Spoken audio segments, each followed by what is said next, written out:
So my 5 top tips for co-producing.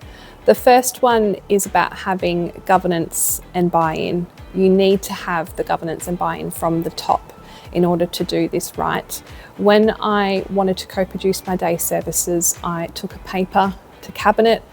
In order to do that, I had to go through all the SLT scrutiny processes to make sure that there was buy-in at every level within the management, then take it to cabinet, have the approach signed off, so not the outcome, but the approach, and then I had delegated authority to proceed in that manner.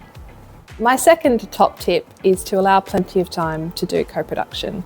In my experience, it does take 2 to 3 times longer than your typical consultation and engagement. The reason for that is because you need to build relationships with people in order to have trust, and relationships do take time. And ideally, when you are co-producing, you are starting with a blank piece of paper or close enough to a blank piece of paper. And that takes time to formulate ideas, to be able to analyse and identify which ideas you want to proceed with as a group, rather than having a pre-formed idea and seeking feedback on it. So whenever you're starting from scratch with anything, it's always going to take longer.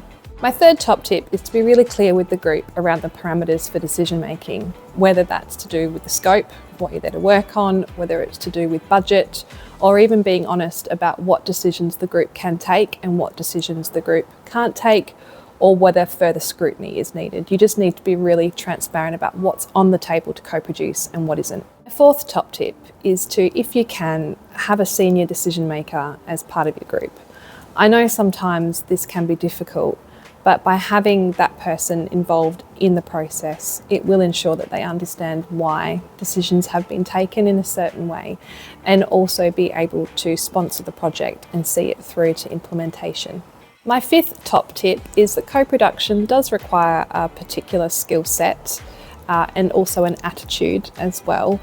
Don't assume that people would be good at it because of their professional background. Whenever I start a co-production project, I always provide training to the staff, the professionals that are involved in that process, so that they truly understand the philosophy and the principles of the approach. There's particularly things around power and how that plays out in group settings.